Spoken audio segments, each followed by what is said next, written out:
कैसे हैं आप? हमें उम्मीद है कि आप मस्त होंगे, स्वस्थ होंगे एवं जबरदस्त होंगे। कहा गया है सपनों वो नहीं होते जो नींदों में आते हैं, सपनों वो होते हैं जो नींदों को उड़ा लेते हैं। तो आज इससे पहले देखिए मैं लेक्चर 1 अर्थशास्त्र का पढ़ा चुका हूं, अब लेक्चर 2 पढ़ाने जा रहा हूं। आप ध्यानपूर्वक देखिएगा।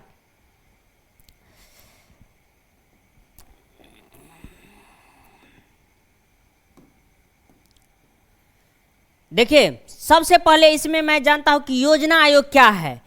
तो योजना आयोग पर टिप्पणी लिखे या कहे योजना आयोग के बारे में लिखे। तो देखिए भारत में योजना आयोग का गठन 15 मार्च 1950 ईस्वी को हुआ था। भारत में योजना आयोग का गठन 15 मार्च 1950 ईस्वी को किया गया था। आयोग के अध्यक्ष भारत के पदेन प्रधानमंत्री, जो भारत के प्रधानमंत्री रहते हैं वही इस आयोग के अध्यक्ष होते हैं। समानतः कामकाज एक उपाध्यक्ष की देखरेख में होता है, यानी कामकाज जो होता है वह उपाध्यक्ष की देखरेख में होता है, जिसकी सहायता के लिए आयोग के 8 सदस्य होते हैं। तो योजना आयोग का गठन 15 मार्च 1950 ईस्वी को किया गया। आयोग के अध्यक्ष भारत के पदेन प्रधानमंत्री होते हैं और समानतः काज एक उपाध्यक्ष की देखरेख में होता है, जिसकी सहायता के लिए आयोग के 8 सदस्य होते हैं। योजना आयोग का गठन 15 मार्च 1950 ईस्वी में किया गया। यह रूस के संविधान से लिया गया था, रूस के संविधान से लिया गया था। योजना आयोग के प्रथम अध्यक्ष, यानी योजना आयोग जब गठन हुआ तो योजना आयोग के प्रथम अध्यक्ष भारत के प्रधानमंत्री पंडित जवाहरलाल नेहरू थे। उस समय योजना आयोग के अध्यक्ष भारत के प्रधानमंत्री पंडित जवाहरलाल नेहरू थे एवं उपाध्यक्ष गुलजारी लाल नंदा थे। तो आपसे पूछेगा कि योजना आयोग के प्रथम अध्यक्ष कौन थे? तो पंडित जवाहरलाल नेहरू। और योजना आयोग के प्रथम उपाध्यक्ष कौन थे? तो गुलजारी लाल नंदा।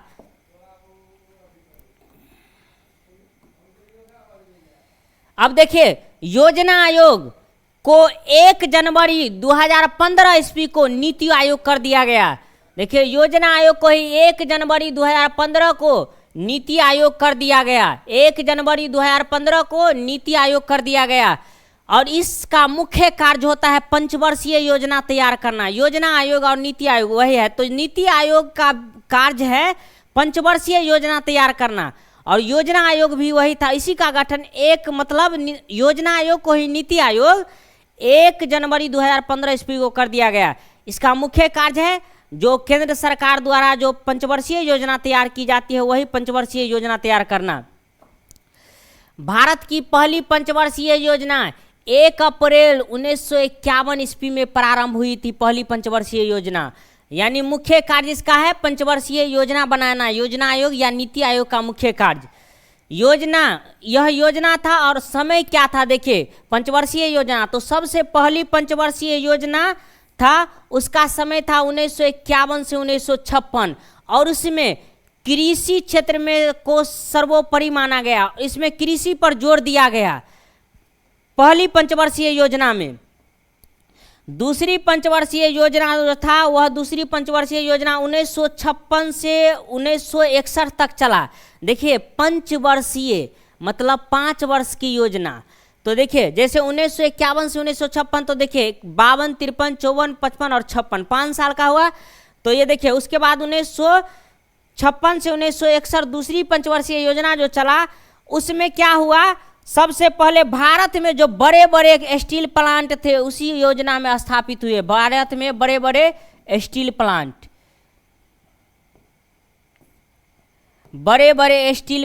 इसी में स्थापित हुए। इसी में दूसरे योजना आयोग में, यानी योजना में, पंचवर्षीय योजना में। अब देखिए तीसरे पंचवर्षीय योजना हमारा था, कब से कब चला? तो देखिए तीसरी पंचवर्षीय योजना 1961 से 1966 तक चला।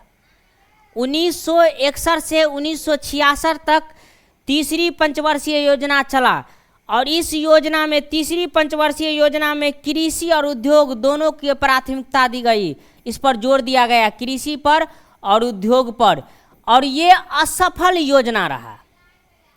ये योजना है जो है असफल रहा। देखिए योजना कभी कभी बीच में आप देखिए, जैसे चतुर्थ पंचवर्षीय योजना, तो उसका समय देखिए 66, जैसे 61 से 66 5 वर्ष लगातार है ना, वहाँ देखिए 66 से 69 यानी 69 है, 66 से होना चाहिए ना, लेकिन यहाँ 69 से चालू है, 69 से 74 है। चतुर्थ पंचवर्षीय योजना 1969 से 1974 तक चला। तो देखिए मुख्य क्या था इसका, कि इसके बाद यह योजना बहुत असफल रहा, यह योजना असफल रहा। उस समय में 1965 ईस्वी में भारत और पाकिस्तान का युद्ध हुआ। उसी समय लाल बहादुर शास्त्री ने कहा था जय जवान जय किसान का नारा, उसी समय दिया था लाल बहादुर शास्त्री ने, जय जवान जय किसान। और देखिए इसके बाद जो है इतना दिन बचा, मतलब कुछ साल, 3 साल तक कोई योजना नहीं बना, वह इतना असफल योजना था। और इस समय में यानी 3 साल तक कोई योजना नहीं बना, 1969 से 1974 तक, उसके बाद देखिए 69 से बना। तो बीच में जो योजना नहीं बना उसे हम योजना अवकाश के नाम से जानते हैं, योजना अवकाश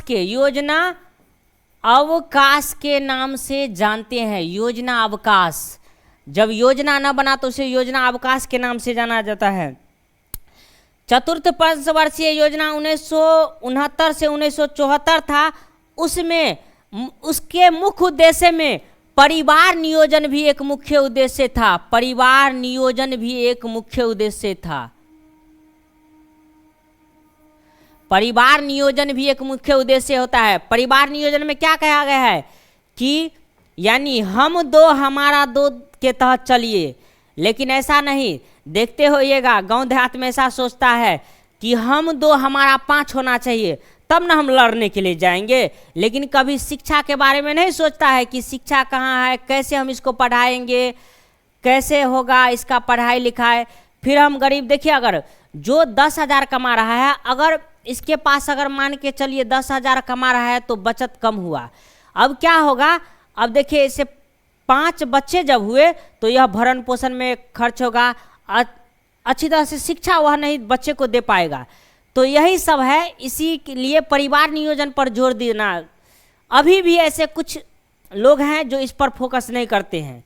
तो चलिए, और अब ध्यान रखिएगा अब जो है ना, मूर्ख का गुंजाइश नहीं रहेगा, इसीलिए पढ़िए।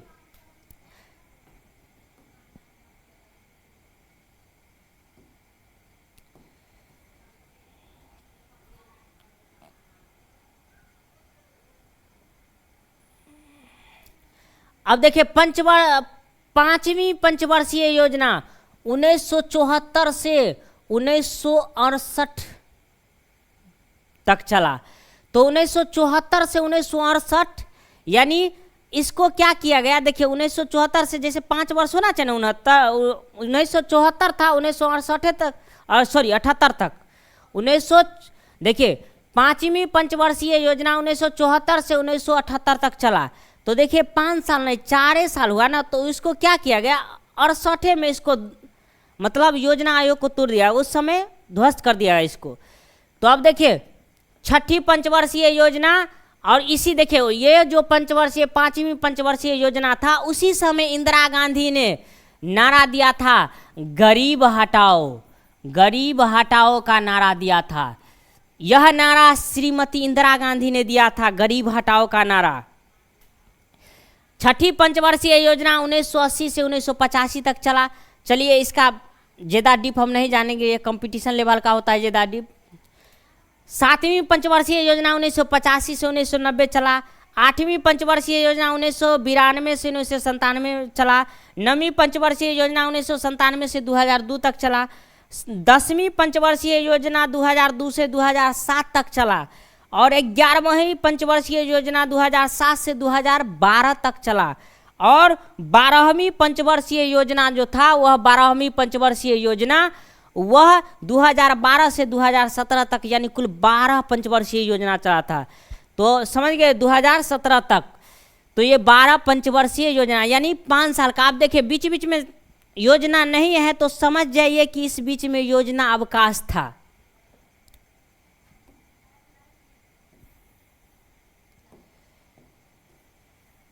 अब ये देखते हैं कि राष्ट्रीय विकास परिषद क्या है। तो देखिए, राष्ट्रीय विकास परिषद जो है, नेशनल डेवलपमेंट काउंसिल, वह एनडीसी, तो यह क्या है? देखिए, भारत में राष्ट्रीय विकास परिषद का गठन जो था वह 6 अगस्त 1952 ईस्वी को किया गया था। 6 अगस्त 1952 ईस्वी को राष्ट्रीय विकास परिषद का गठन किया गया।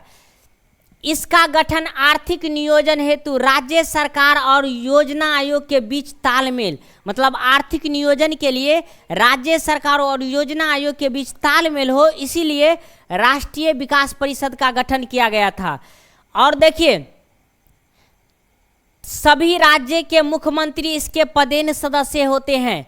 मतलब राष्ट्रीय विकास परिषद के जो पदेन सदस्य होते हैं सभी राज्य के मुख्यमंत्री होते हैं, केंद्र शासित प्रदेश का भी होता है।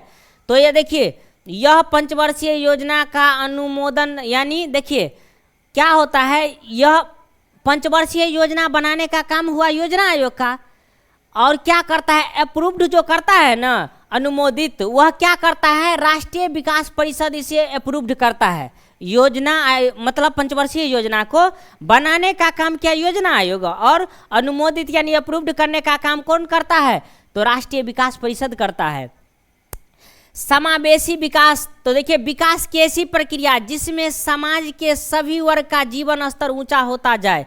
मतलब विकास की यह एक ऐसी प्रक्रिया है जिसमें समाज के सभी वर्ग, चाहे वह गरीब हो, अमीर हो, निम्न जाति से आता हो या उच्च जाति से आता हो, कोई भी जाति के हो, कोई भी धर्म का हो, अमीर गरीब हो, लेकिन सभी का क्या होना चाहिए, जीवन स्तर इसका सभी का ऊंचा होना चाहिए। सभी का जीवन स्तर ऊंचा हो तथा समाज का कोई भी वर्ग विकास के लाभ से अछूता न हो। जैसे है ना, समाज के किसी वर्ग को लाभ मिला, किसी वर्ग को लाभ नहीं मिलता है, तो ऐसा नहीं।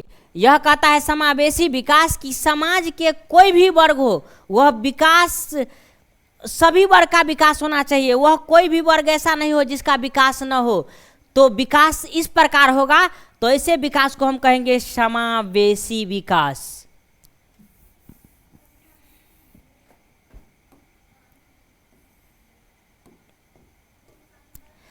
अब देखिए, आधारिक संरचना कहे, आंतरिक संरचना कहे या आधारभूत ढांचा, ये तीनों एक ही होगा।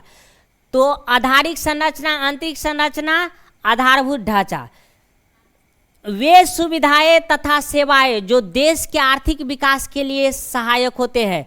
यानी देखिए, देश के आर्थिक विकास के लिए, देखिए देश के आर्थिक विकास के लिए बहुत सारी सुविधाएं और सेवाएं आवश्यक होते हैं।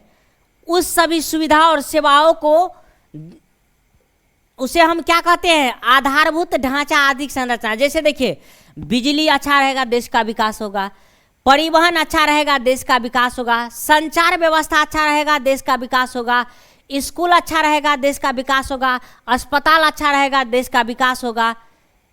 तो यदि आर्थिक विकास के, ये सब आर्थिक विकास के आधार स्तंभ होते हैं।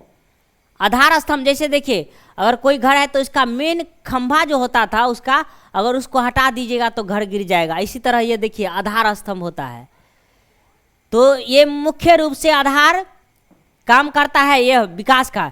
तो देखिए ऐसा होता है, देखिए आप जैसे मान लीजिए बिहार में, तो बिहार में क्या है, शिक्षा चौपट कर दिया है, अस्पताल व्यवस्था सही नहीं है। मतलब देखिएगा, ग्रामीण लोग, गांव के लोग क्या होता है, अस्पताल इतना अच्छा सुविधा नहीं है, इसके लिए इलाज के लिए क्या जाता है, शहर जाता है। और शहर में भी गवर्नमेंट अस्पताल में अच्छा से इलाज नहीं होता है तो प्राइवेट अस्पताल में जाता है। ऐसा स्थिति है बिहार सबका।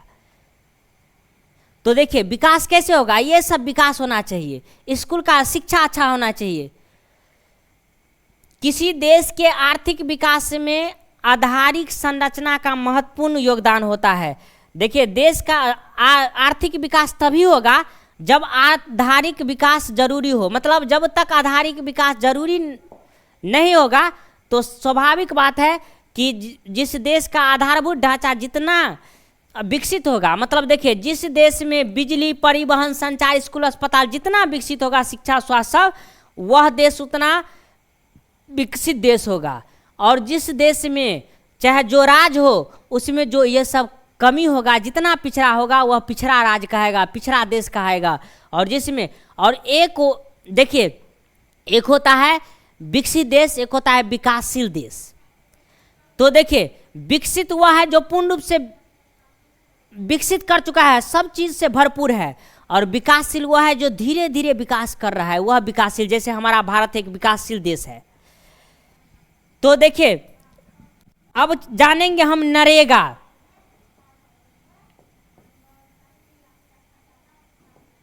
तो देखिए नरेगा क्या है। नरेगा, तो नरेगा का पूरा नाम होता है राष्ट्रीय ग्रामीण रोजगार गारंटी अधिनियम।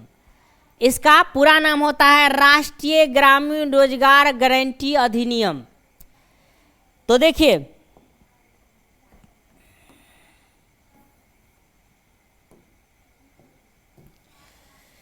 अब इसका काम क्या, देखिए नरेगा जब बना तो नरेगा ग्रामीण रोजगार देने की एक राष्ट्रीय योजना है।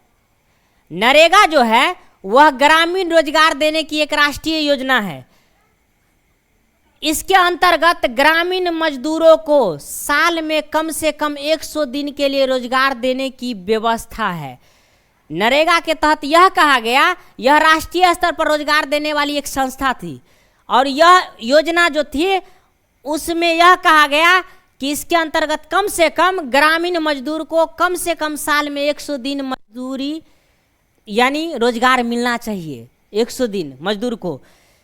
इसके लिए न्यूनतम मजदूरी, मतलब इस मजदूर के लिए न्यूनतम मजदूरी निर्धारित होती थी। यह ऐसा इसलिए किया गया कि इससे क्या हो, जो मजदूर वर्ग हो वह भी अपना जीवन स्तर ऊंचा उठा सके, उसका भी विकास हो। इसीलिए ऐसा कहा गया कि कम से कम 100 दिन नरेगा के तहत ग्रामीण मजदूर को रोजगार देना चाहिए, और मजदूरी भी निर्धारित की गई थी इसके लिए।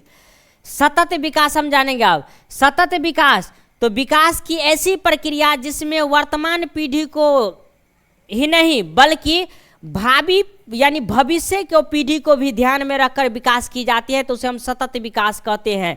तो उसे हम सतत विकास कहते हैं, यानी विकास की ऐसी प्रक्रिया जिसमें वर्तमान पीढ़ी को नहीं बल्कि भावी पीढ़ी को भी, मतलब जैसे देखिए ऐसा भी विकास होगा जो अभी हुआ और सब चीज़ तहस नहस हो गया विकास के चक्कर में, लेकिन अब आने वाला पीढ़ी के लिए बहुत समस्या होगा, तो यह सतत विकास नहीं है। हम अपने विकास के साथ साथ देखेंगे कि भविष्य का विकास सही रहेगा कि नहीं, इसके यूज करने से, इसके उपयोग करने से, तो हम उस अगर सही रहेगा देखेंगे, भविष्य को देखते हुए विकास करेंगे, तो यह सतत विकास होगा। जैसे एग्जाम्पल लीजिए, अभी देखिए जैसे सिटी सब में पानी का कमी हो गया है, लेकिन हमारे गांव में पानी का कमी नहीं हुआ है, तो क्या करता है लोग, जहाँ पर 1 बाल्टी से स्नान 2 बाल्टी से स्नान करना हो वहाँ 10-10 बाल्टी स्नान करने में गंवा देता है पानी को। मवेशी को धोने में मोटर से मवेशी को धोएगा, इस समय पानी को पूर्ण रूप से व्यर्थ करता है लोग। ऐसा आएगा आने वाला समय जब बच्चे इस पानी के लिए तड़पेगा, इसलिए कुछ समझिए इससे। तो देखिए अब हम देखते हैं कोर बैंकिंग प्रणाली क्या था।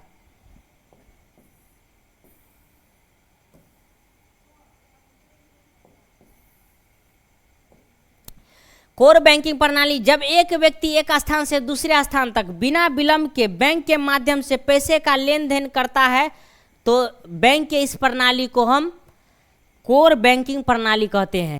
यानी बिना विलंब के एक स्थान से दूसरे स्थान जब पैसे का लेन देन करता है बैंक के माध्यम से, तो उसे हम कोर बैंकिंग प्रणाली कहते हैं।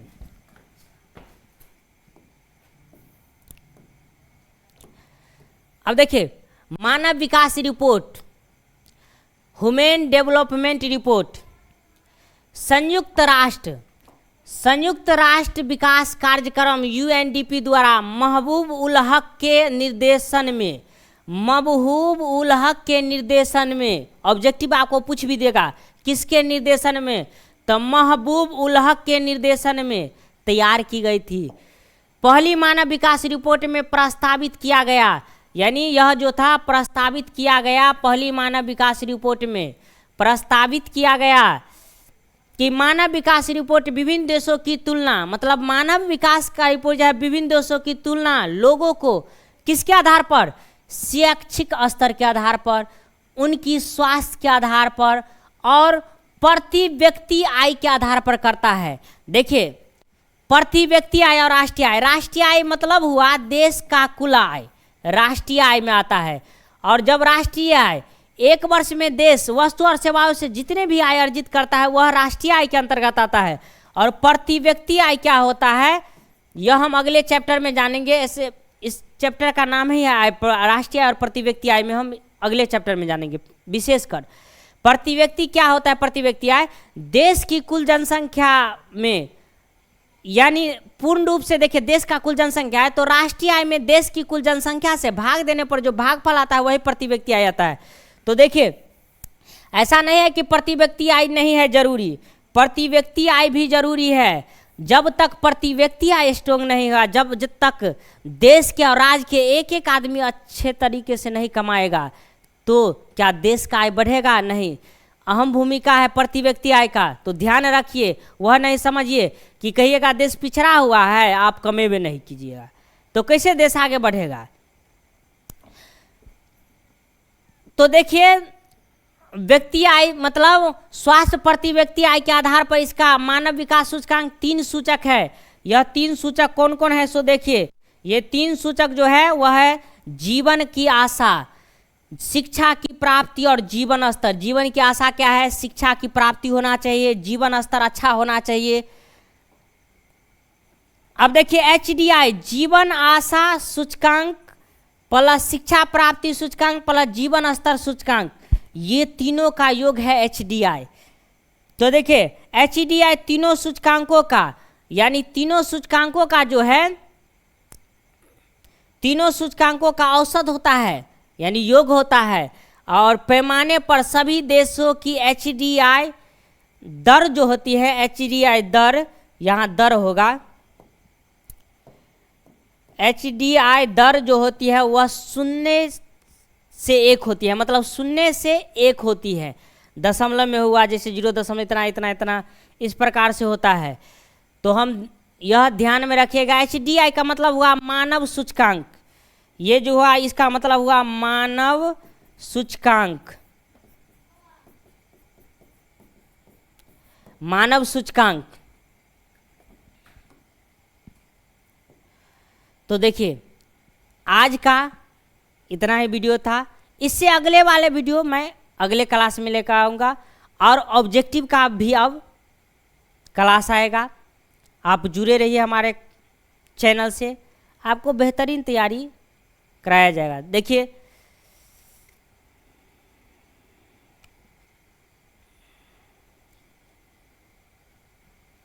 तो आज इतना ही क्लास था।